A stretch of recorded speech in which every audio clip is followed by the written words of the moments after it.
As you know, this video right here, from a month ago, it was claimed and then struck down. It was a very unfortunate situation. As usual, actually, I'm not gonna say that because it's a privacy thing. But basically, I had troubles with YouTube themselves. Eventually, it got passed along, and everything was fine. It took a while, but it finally got passed through. The problem is the copyright system, as it works right now, basically is shoot first, ask questions later. It's not a good system, right? And when you get claimed, you're basically going through YouTube, and then this video is sent to the claimant for like 10 business days, right?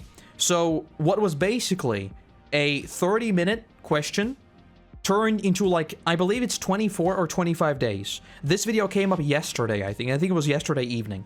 So it took almost a month to get finally back up. Not good. Not good, because it's a false claim. It's back up. I haven't been sued. Everything's fine, right? And then we have Archer, who is dealing with the same exact thing. Toei specifically and Shueisha are going after a lot of people covering leaks. Archer is unfortunately, I very much empathize with him, but I think a lot of this stuff means basically nothing, right? Like everything he's saying is completely correct. Oh, and by the way, I need to clarify this because people always say this. Fair use is not fair use is a defense. It's not a law. So what that means is my video and Archer's video are clearly fair use, but they're not protected by, like, law itself. Like, there is no law where you can't strike the video because it's fair use. Fair use is something that must be proven in court. So basically, if this video didn't come up and they actually sent me a legal document saying they're taking me to court, I would have to go and prove that my video is fair use. Just like H3H3 did, right? Like with his lawsuit a few years back.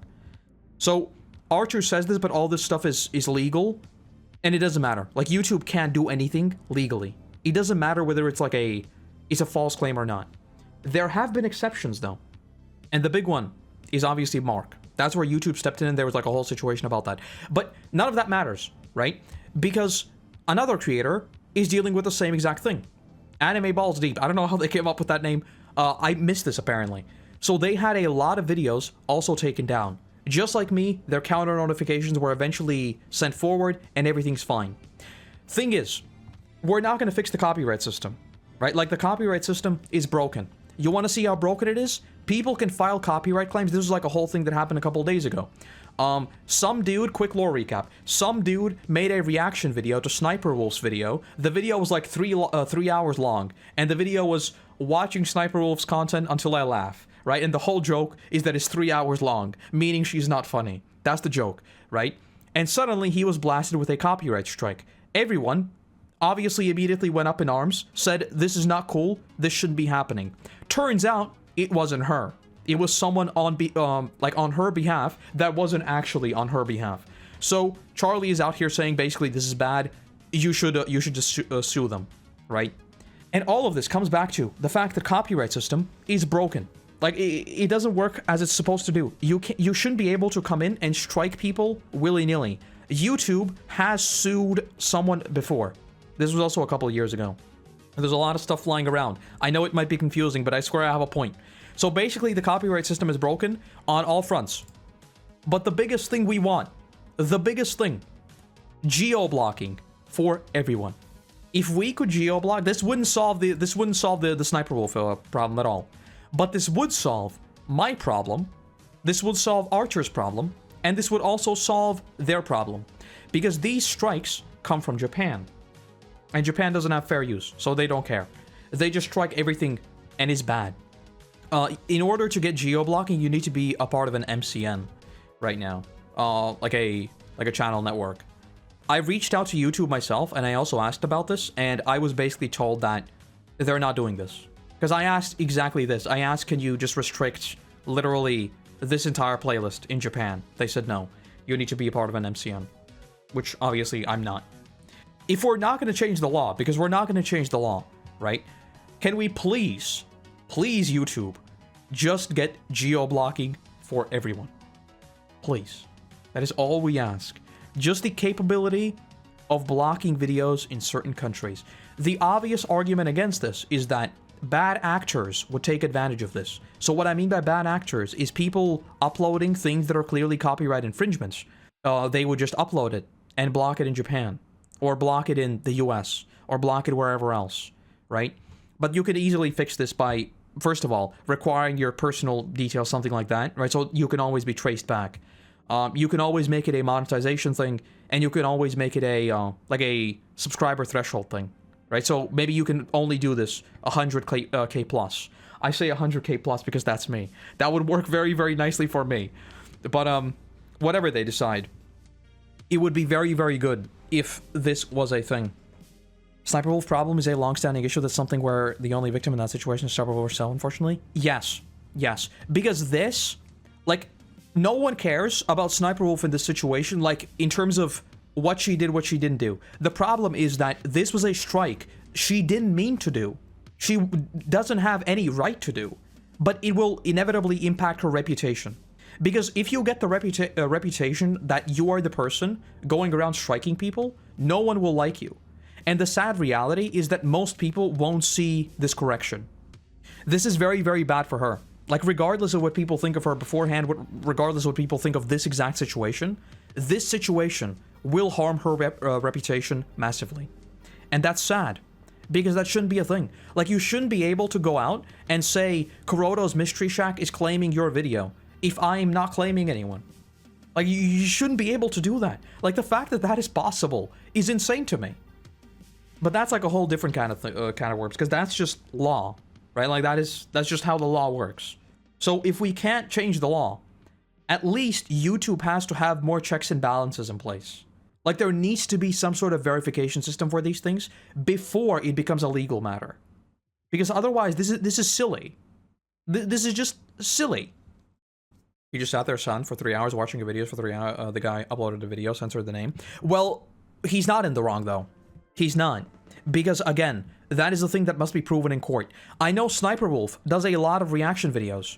She also technically needs to prove that her content is transformative in court.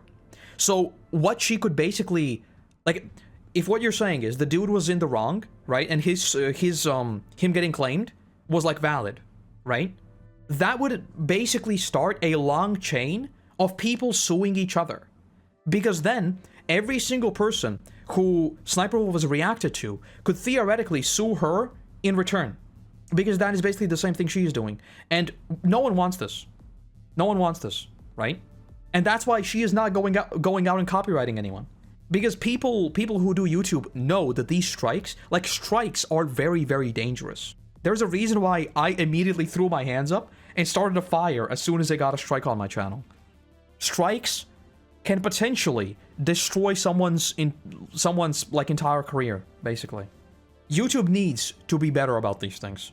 They just have to. Either they need to step in as a middleman and literally start suing these people to basically send a message. They already did this once, like I said. I'm not going to dig up the original case, but YouTube literally sued someone for doing, like, false copyright. But, like, at least giving creators the tools to protect themselves from false strikes would also be good. Because, like, YouTube, there's a lot of arguments to be made around, like, bad actors and stuff, right?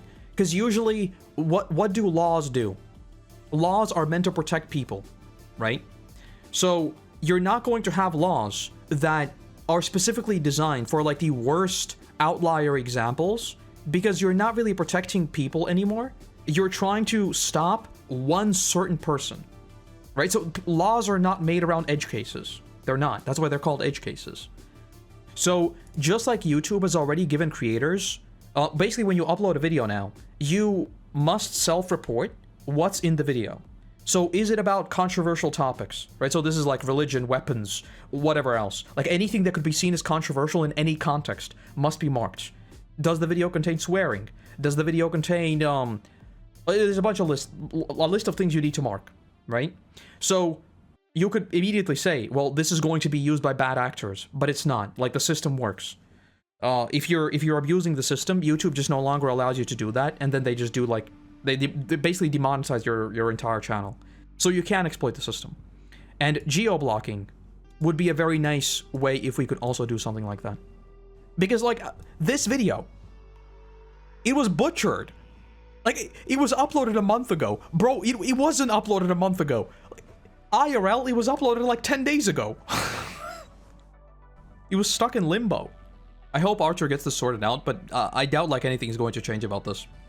YouTube, obviously, right here is just like the stepping in with the thank you for reaching out. Since you already submitted a counter notification, we recommend waiting for the results. If the request is verified carefully, yada yada. Right? And the problem is, like, there would be no problem if it didn't take like a month. The problem with this is that it takes a month. Like, a month is like the top end, right? Because I have like a few issues with my channel, like, specifically. Not my channel, but again, it's a privacy thing. Not gonna get into it. There's a very specific thing that usually takes a while to get sorted out. But even if it's like 2-3 weeks, that can kill a video's performance. And importantly, the money is frozen. So if this is your job, as it is, I think, for Archer, and as it is for me now, it's a bad situation. It's a very, very bad situation. Hopefully YouTube steps in. I know, like, for a lot of viewers, and I suspect many of you right now as well, this is boring, right? You don't care about this, because and I completely understand this. Like, this doesn't affect you at all. It doesn't matter. Like, YouTube has so much content. Why would you care about a certain creator being struck down? I totally get it. But the thing is, this is like a trickle-down effect. Like, if this starts happening regularly, there'll just be less content. And in the end, it's going to hurt, like, the actual viewing experience. So, you know. It is boring, though. Like, dealing with copyright is just about the most boring thing a person can do. It's like, wow, exciting. Now I will potentially start a lawsuit against a billion-dollar company. Just what I wanted to do on a Monday morning.